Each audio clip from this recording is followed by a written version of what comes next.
This episode of the ZuLoo Pōōdcast is sponsored by ZuLoo Inc., a benefit corporation dedicated to the goal of universal access to toilets, hygiene, clean water and sanitation through the power of social enterprise. Learn more at ZuLoo.com.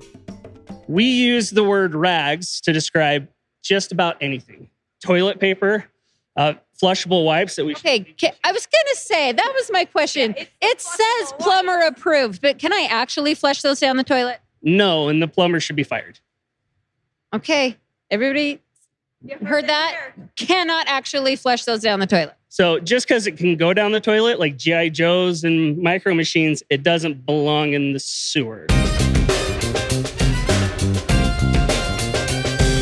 Welcome to the ZuLoo Pōōdcast, where we talk all things poop, toilets, and sanitation. Through insightful news, impact stories, and quirky humor, we aim to discuss and highlight the critical role toilets play in whisking poop out of our lives, the impact toilets have, or lack thereof, in the health and wellness of humanity, and what ZuLoo is doing to help solve the current global sanitation crisis. Hey everybody, welcome back to the ZuLoo Pōōdcast. We have a very special episode today and we're so excited for you to be joining us. We are here with Matt and Joel from Provo City's wastewater treatment plant and we're going to do a tour. So welcome you two. Well, thank you. Thanks for coming to our facility. We're really proud of our Reclamation facility and we would love to have you guys learn about what we do with wastewater. Let's do it. So Matt, outside you just told me that we don't call this the wastewater treatment facility. We call it something else. I'm wondering if you can tell our listeners and our viewers, because this is news to me, what is the appropriate title? Where are we? What should I call this? I like to think of us as a water resource recovery system, where we actually take all of the water that has been used once and we recover that valuable resource to put back into the environment. Amen. Yes, we're all about resource recovery here at ZuLoo. You know, we get to speak to so many people who say we're using, human waste and solids in new and repurposeful ways to better the environment. So I love that. To our audience, it is called Water Resource Recovery. Water Resource Recovery. Never wastewater treatment plant again. Water Resource Recovery. This is the lab for Provo. They test... Oh, hang on. Sorry. They will test here in the lab and give us results on the various different aspects of the water reclamation of what we're doing. And that way we can know that our process is working as it's supposed to, and we're not doing anything that's going to harm the environment at the end. So here we have set up samples of our water as it goes through the plant.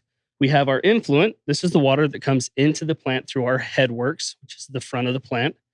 Their screening before this removes all the large items.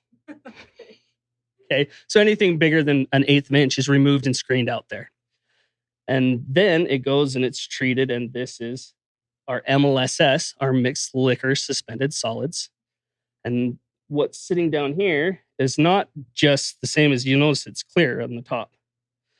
Those are microorganisms. Okay, so this is part of our treatment.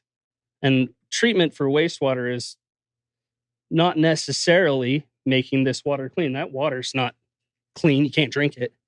We're taking very small particles, and the bugs are eating them and making big particles that'll settle out and we can remove. Okay, so this is our effluent. It's what leaves the plant, goes to a lake or to reuse anywhere in other cities. Provo currently doesn't reuse it for lawns or irrigation. A lot of cities do. We just don't have the infrastructure for it currently. But this does go out into Utah Lake, which is then used for field irrigation or recreation. Okay, so that's our effluent. So this is what we're water skiing in. That is what your water skiing. Okay. Not this. If that's out in the lake, it's a bad day. Sometimes the lake looks like that, but it's important to know that we're not. It does. And we'll actually explain why the lake looks like that later. Because that's what we want. We want the lake. I wanted that mystery solved, so I'm glad we're going to address that. So you have clean water This is what we drink. This is drinking out of our tap. This is our effluent that goes out of the plant.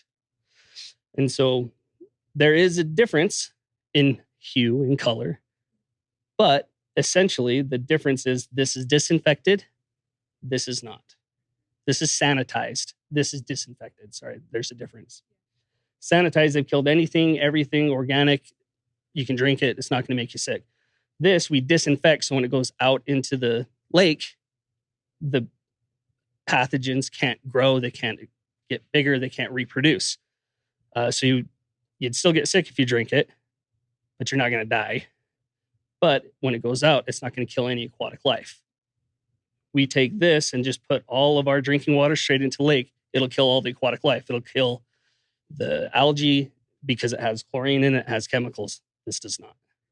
So this, in the jar before, we called it MLSS, Mixed Liquor Suspended Solids. Did you hear that? Mixed liquor, suspended solids. Just soak that in. Okay. So, and I said it's bugs. So we take very small particles, the bugs and microorganisms, eat it and make it so it'll settle out of the water. That's what this is. So this is a slide we have set up that has our bugs in it. So if you see right here, you can see stuff moving. So those are bacteria. And then this guy is called a stalk ciliate. It's a microorganism. And it, if we can zoom in, you can kind of see right here some movement. They have little cilia that goes out and it grabs all the bacteria and it's eating it. So it's making those really small things that won't settle out bigger, technically, by eating it. These are all microorganisms we see every day. These live in the lake already. They already live everywhere that we live. Without microorganisms, without bacteria, we can't survive either. The bacteria in your stomach helps you process food, break it down so your body can absorb the nutrients. This is essentially the same thing. They're breaking down so Earth, the world, can use what's being wasted. This all would occur naturally if we were in smaller communities, but a large city, we have to speed it up. So our job really, we treat water, we recover it, we reuse it. We're bug farmers. Without this, none of it works. All we're doing is removing solids and putting out our effluent. That green stuff would be going straight out. So our job is to maintain and grow bugs. So how do you do that? Do you, is it just a matter of making sure that they reproduce rapidly and then you put them into these? So that is part of it. We want them to reproduce and be happy and grow, but we like to keep them at a certain age as well. So human beings as teenagers aren't very productive. They're super active. They're everywhere, but they don't really do a whole lot, right? So, and then as we get into being senior citizens, what they do is productive, but they're not fast about anything.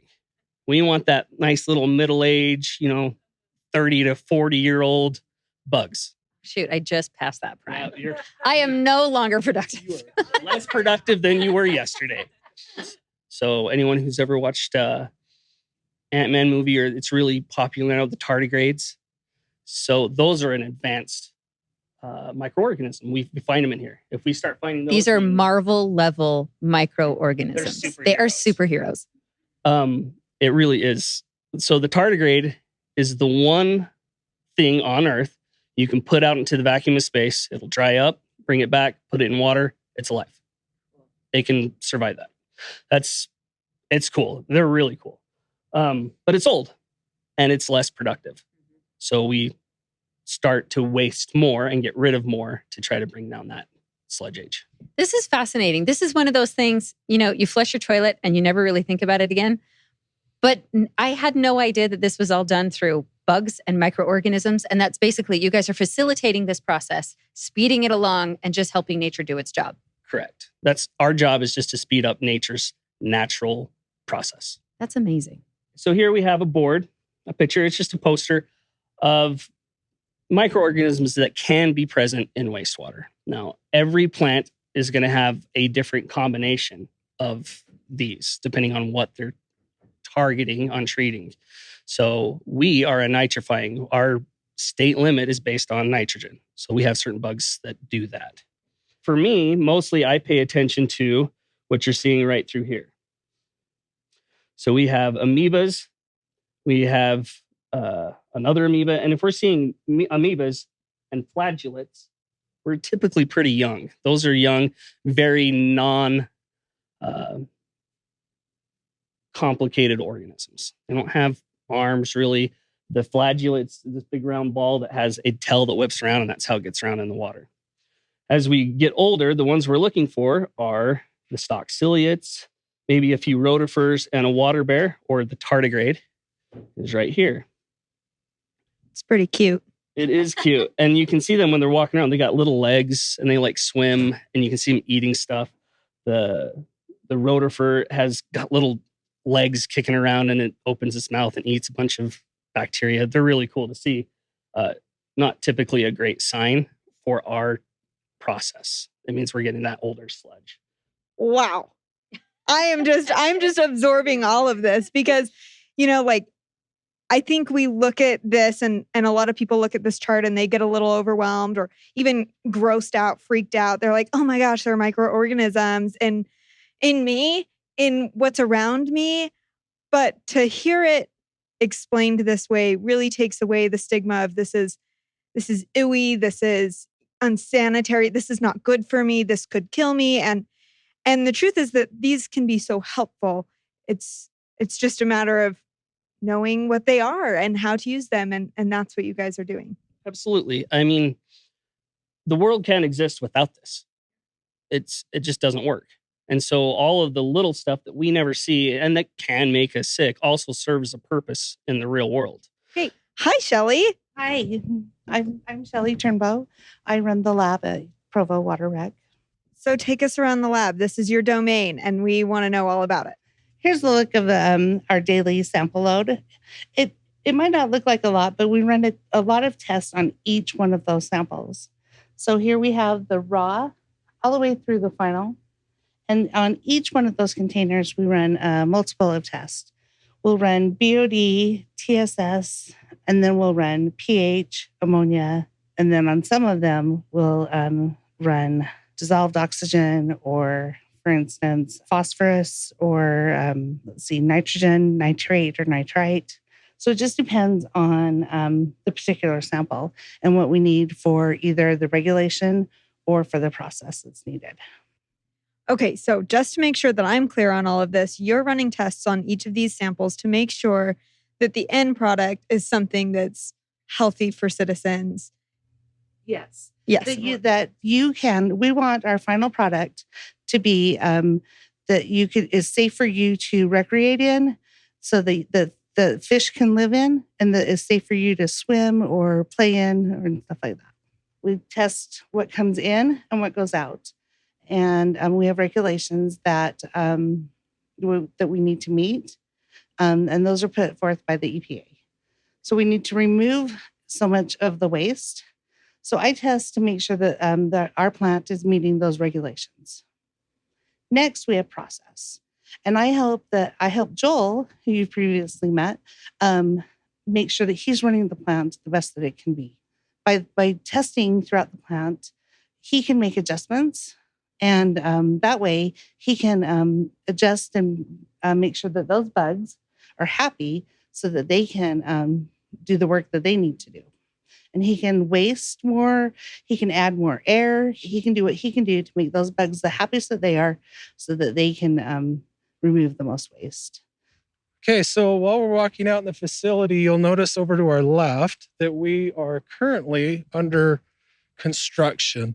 Regulations, as we said, have driven us to the point to where we need to build a facility that will be able to remove nitrogen. And the big one is phosphorus. The state would like us to get our limit down to 1 milligram per liter. Our new facility will be capable of removing the phosphorus down to below 1 part per million phosphorus. The interesting thing about this is one of the largest projects that Provo has undertaken. Currently, we're at $120 million to build the new liquid stream process that will be running the facility. It's a state-of-the-art facility, and I really hope that you guys will come out and visit us when it's all completed and we can show you all of our new exciting equipment that we have. We'll be so delighted to do that. I'm so excited. It's exciting to see all the construction going on and to think about the future of Provo's resource management and how that's going to be moving forward. So thanks for the invite. We'll definitely come. Okay, so you mentioned that regulations recently have changed regarding the amount of phosphorus that's allowed in the water. So what are the negative effects of phosphorus and why have they decided to update the regulations? Okay, the negative effects that phosphorus has on an ecosystem, like when the phosphorus enters into Utah Lake, it's a food source for algae. And so a lot of the harmful algae blooms that have been located are essentially feeding on that algae. So phosphorus, being the key component that algae wants to consume, needs to be brought down to a manageable level. Currently, the city of Provo is discharging 2.3 milligrams per liter of ammonia. Our 2025 permit will have a 1 milligram per liter phosphorus limit, which drop that quite a bit. That's correct. Although all this news is not bad with the regulation, as far as it will also upgrade our facility. This facility was built in 1954. It was upgraded in 1978. Oh my gosh. And so it kind of puts us in the limelight of, hey, you know what? Let's do a new treatment plant where we can get the best water quality that we can get. So you're due for a makeover is what you're saying. Yes.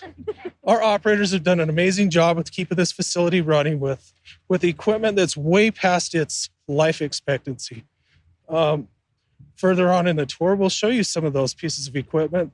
They're extremely old. They're actually from the 50s. We keep them for nostalgia, but they still function. Which just goes to show you that we've kept up on our maintenance and kept up on everything we could physically do to keep the plant running. Okay, so Joel, we are standing on what is affectionately known as Sludge Road. Tell us about Sludge Road and what happens here. So essentially, every plant has two streams. They have a liquid stream where we're doing water recovery. We also have to be able to dispose of or use the solids that come off. And so Sludge Road in wastewater, the term sludge is all the solids. Okay, so behind us, we have our digesters, which are essentially giant stomachs. We put all the sludges, the solids, into those digesters, and then we heat them to about 100 degrees, but we want to maintain about 98 degrees, which is the same temperature of our bodies. And then we take all of the leftover bacteria that we waste, we don't want to use in the liquid stream anymore. We put them over here and they go into a anaerobic state, so they're not using oxygen. Because this is where the elderly bacteria go. This is the retirement home. Okay. Yeah. And then we just feed them. They're on the cruise for the rest of their time here being fed. But they changed their biology slightly because there's no oxygen present in there. So it really is like your stomach, and it further breaks down all of our solids. We are talking loud because it is loud in here. But Joel, tell us what this building is and what all of this, this is a pretty intricate system we have going on. What is it? So this is how we maintain the temperature of the digesters, of the stomachs. So we have water boilers that boil water, and then that is put next to sludge, and that keeps it maintained, just like a radiator in a truck. Okay, they don't mix, but they just run next to each other with a wall separating. So this is what keeps the solids nice and warm and cozy. Absolutely. That's the whole purpose here, is just to maintain that nice, comfortable temperature. Okay. Sounds good to be a bug in this place. So Matt, tell me about this flamethrower, smokestack, torch. I don't know what to call it. So essentially what you're looking at right here is a byproduct of an anaerobic digester. Essentially, we put the solids in the digester. It completes the cycle of what your body would do. We put the solids in, it excretes three materials. One of them is liquid, one of them is a solid, and the other one is a gas. So essentially, this is the methane gas that is produced by all of the waste from Provo City. Wow, it's like a giant toot. Exactly. and it's very flammable, and so we choose to flare it off. Very cool. So Matt, now tell us where we've arrived to. Elovac P sounds like I'm speaking alien. What is this place? You're actually correct. It does kind of sound alien. Elivac P. So what we have here is a state-of-the-art piece of equipment that is designed to take phosphorus out of the side stream of our solids stream. Okay, so essentially what we have here is a great big container that puts all of our anaerobically digested sludge prior to dewatering, and it puts it under an immense vacuum. When the vacuum is created, it releases carbon dioxide bubbles. And when it does that, it increases the pH just slightly enough that when we add the magnesium chloride, all those phosphorus molecules that are in the sludge are easily bound into a crystalline type product, essentially fertilizer, and where we utilize those in our biosolids when we do the land application out at our farms. And this, you said, is the only one in the United States? That's correct. So Provo took they took a stance on, let's try out some new technology. And the technology that was selected, because it was a first of the kind, it came from Germany, is an Elivac unit. It's pretty cool. It kind of looks like a spaceship, and we'll take a look inside of the Connex, and you guys will see cutting edge phosphorus removal system. Okay, so here's where the bug finally comes to its end, right? Tell us what happens in the centrifuge. That is correct. So all of our solids, after they've been digested and we've taken out we've created that phosphorus molecule, is now pumped over to our 2 alpha Laval centrifuges. So these centrifuges, they're pretty cool. What they do is they take the sludge, which is essentially a liquid, about 2.3% solids, and what they do is they remove the water from the solids. So they're spinning very, very fast, and the centrifugal force helps us in separating the solids from the liquid. So we put the sludge in, we add a little bit of polymer, we spin them at 3,200 RPMs, and you have a solid product that comes out. And that product, like I was mentioning before, is applied on our pivots out at our farm. So you're giving these bugs crazy vertigo until they just are so dizzy they die. That's absolutely correct. All right, awesome. I can't wait to see this.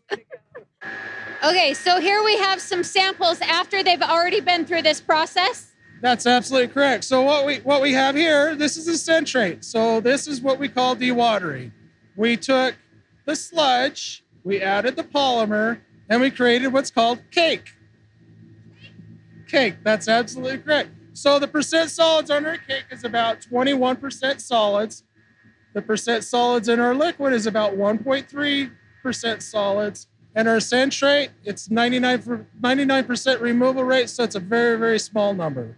Okay, so this is the separator, the Headworks place. Okay, so tell us what we are about to see. I think I just got a preview, and I'm just prepare yourselves. Okay. Okay, so we have to remove the solids, therefore we have to screen it. So the first thing, all the solids come through, all of the sewer comes through, is these 2 screens. They're called step screens.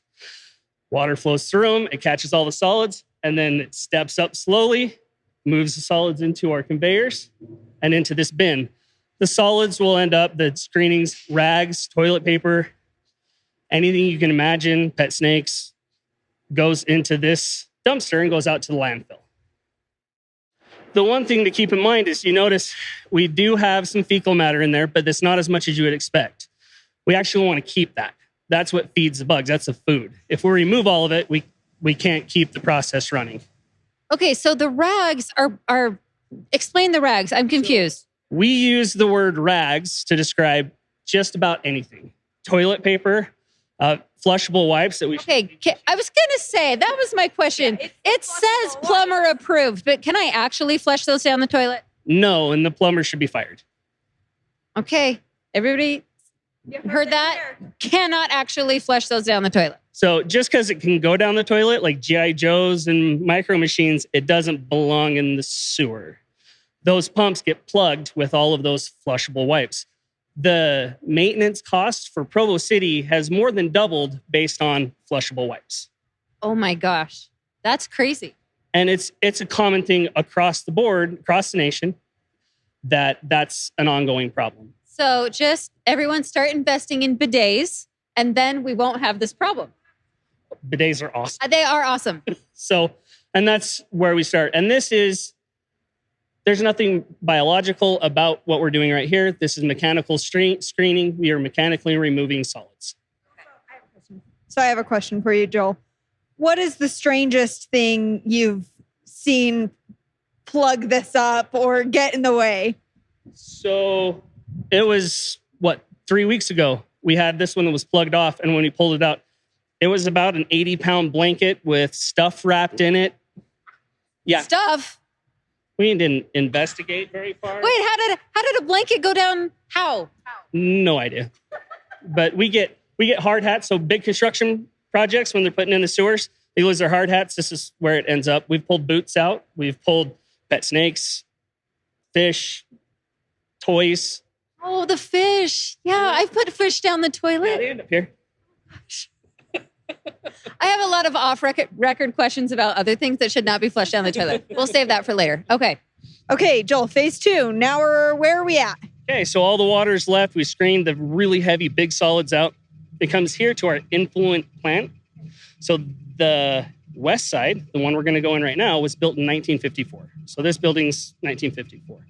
The other side, which we'll go to, you'll be able to see a division, was 1978. So that was a big upgrade for us. And the first 3 pumps we're going to look at were put in 1954. They still run.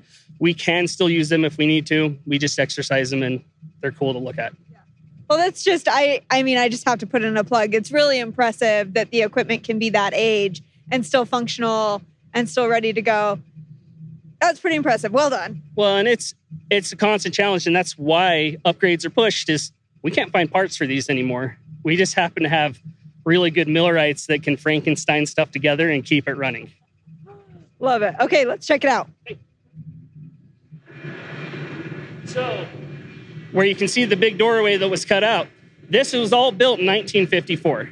And these 3 pumps are 1954 pumps. We can run them manually. They're not programmable. We can use them to manually maintain a wet well height. They get exercised and used in an emergency only. On the other side, you don't see any pumps. They're down below. And you'll note the size of these ones compared to the other side. Okay, so below us, we have the 2 pumps that were put in 1974. Each pump is capable of pumping 12 million gallons a day. Wow.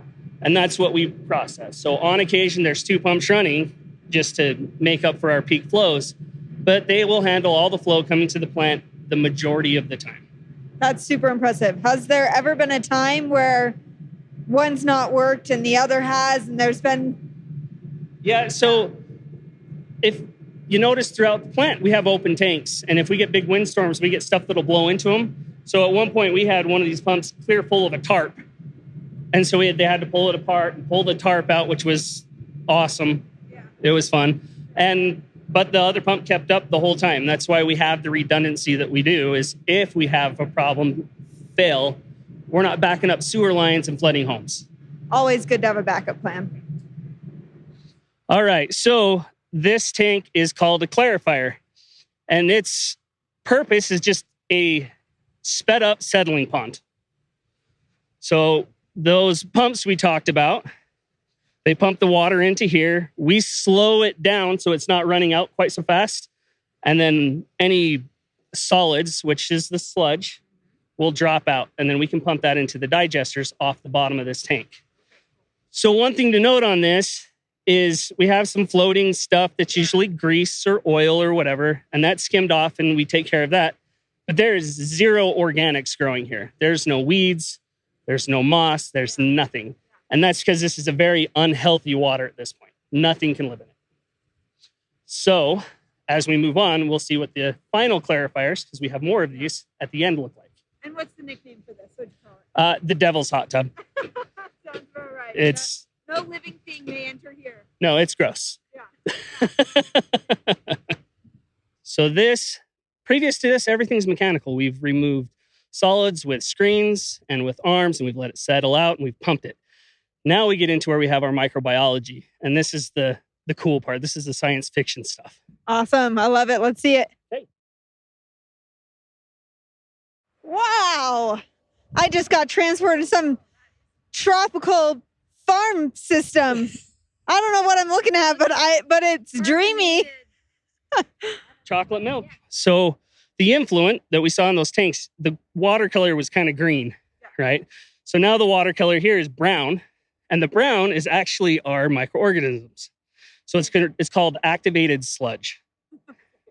And these are the bugs. We just keep recycling them through here, through the buffet line, so they keep eating all of the organics.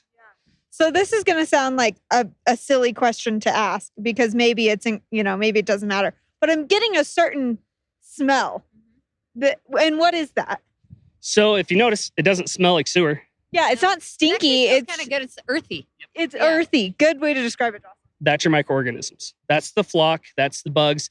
That's what's working. That's what we do. If it ever comes up, I come up here and it smells like sewer. Yeah. That's bad. That means we've done something wrong and we've wasted all of our bugs and we have to start over.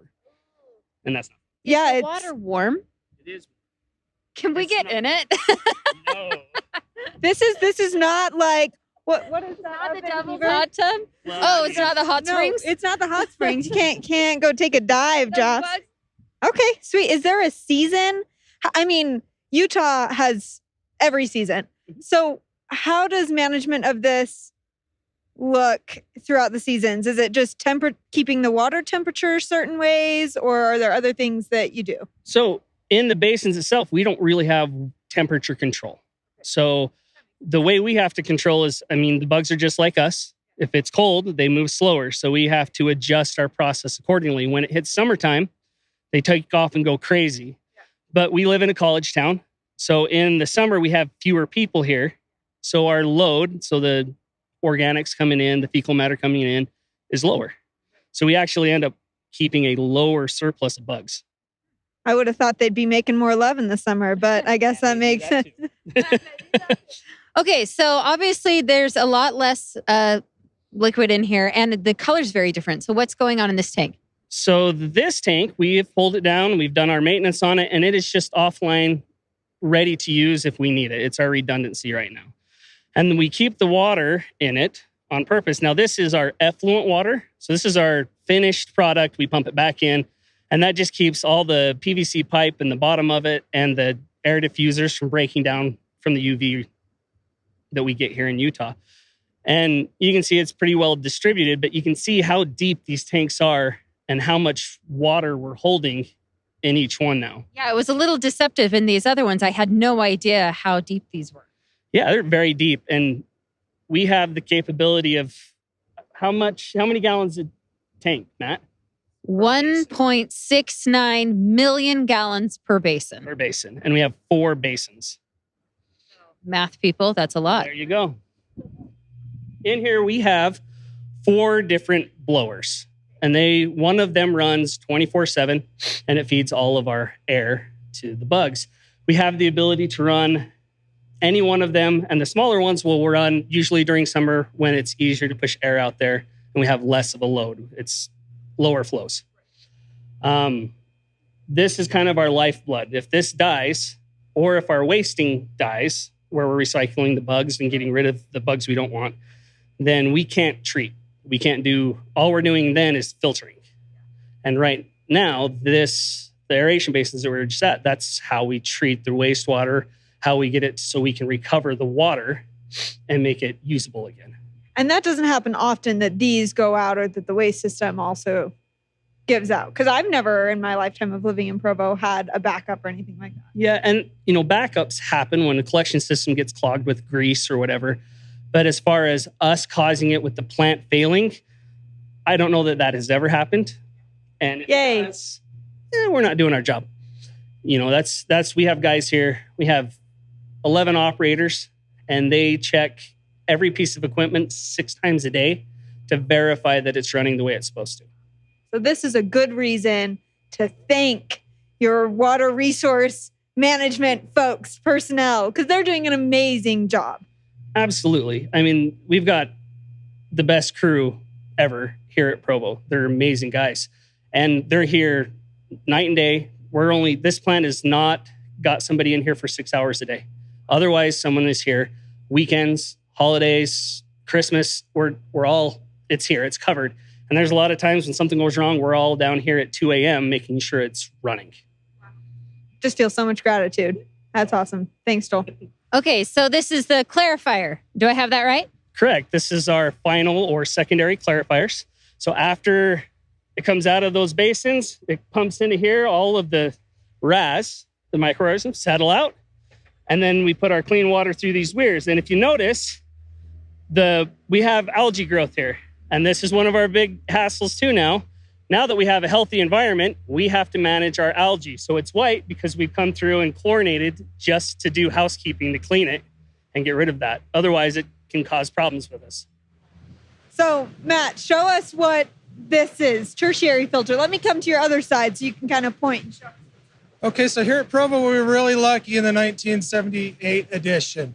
They added a tertiary process. A tertiary process is essentially a building where you run the water through the entire effluent through a filter.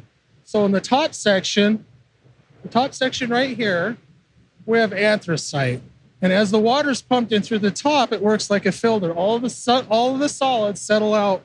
They get caught in the top of this filter. The water percolates down, goes into the gravel, and then eventually goes into bigger gravel. And then at the bottom of each one of these cells, there's a little tiny square, just like this, where it's got wheeler balls. So the purpose of those is we have to clean the cell. So we take an immense amount of water, we force it through the bottom of the filter, which releases all of the solids that are caught at the top. So if we walk over to our filter number 3, Joel's just initiated a backwash, so it should start cleaning. So this is a filter cell right here that's essentially, it's full of solids. So now what we're doing is we're closing the gate on it, and we're going to force all of the clean water that goes from the bottom of the cell back up through the bottom of the cell and release all those solids so that water can go back to the head of the plant again, the influent pump station, and get retreated. Wow. I feel like almost brings things full circle to just see how many layers of filtration and purification we're going through. Now, like I said, we're really lucky. This facility is something you would see in a clean drinking water facility. But we were lucky enough to get one of these where it will actually filter our whole entire effluent. Basically, it's catching all of the escape bugs that leave those clarifiers that we just saw. So it looks like you guys are growing kryptonite in these tanks right here. What is this? So this is our UV disinfection. And so our effluent water that comes out of the basins, now we've got clean water or clear water anyway. It runs through the UV and that'll go through and it just makes it so any pathogens or anything biological can't reproduce. So anything we send out into the lake, even if it has a pathogen in it, it's split the cells, it won't reproduce. You're neutering the pathogens. Correct. So that way when it goes out, we still have healthy water that will promote growth of algae and aquatic life, but not infect or kill any of them. And you said that this has replaced using chlorine to disinfect the water. Correct. So we used to have to chlorinate and then have contact time to disinfect the water and then dechlorinate with another chemical to remove the chlorine because we can't put chlorine out into the ecosystem. This has replaced that. So, and our detention time for it is far less. It's sped up our process slightly. And so after hours, do you guys come in here and like lean over it and get tan? No. We're very not tan people. Okay, Joel, Matt, we're at the end of the line. Tell us where we're at, what's going on. So this is Provo's mill race, and this is where we discharge any of the water that we've reclaimed. And it runs out through here and through the golf course and out to Utah Lake. Amazing. Beautiful. I'd never known my whole life living here that this was the end product. I'm so thankful for what you both do. Well, thank you both so much for this amazing tour. I mean, to have lived in Provo my whole life and never been down here, it was really such a treat to learn about how water is repurposed, recycled, reused, redone, reworked. And I'm just so impressed. Thank you so much. You're very welcome. Thanks for coming. Thank you for all the work that you do, Matt. Thank you for all the education that you've given us. Thanks for being here and running the whole shebang. It's been a delight to have you on the show. Any last words that you'd like our viewers or our listeners to know, either from both of you? Matt, we'll start with you. So the last thing I would like to say is this is really what makes me proud about the job that I do here. I'm here to protect the environment, and our end product is safe for people to recreate in, swim in. Oftentimes we have a lot of people fishing in here, and it just makes me proud to know that I can reclaim the water and provide an area for people to recreate in. Beautifully said. Anything from you, Joel? Just that the wastewater industry is cool. It's fun, and it's a great career. It's super cool. Thank you both. Thanks, you ZuLoo, guys. we'll catch you next time. Thank you for listening to the ZuLoo Pōōdcast. Follow us on social media at our links in the show notes below. To learn more, visit our website, ZuLoo.org. If you liked the podcast, be sure to subscribe, like, and comment. For even more ZuLoo fun, send us an email with your toilet stories to podcast@zuloo.com for a chance to be featured on the podcast. This episode of the ZuLoo Pōōdcast is sponsored by ZuLoo Inc., a benefit corporation dedicated to the goal of universal access to toilets, hygiene, clean water, and sanitation through the power of social enterprise. Learn more at zuloo.com.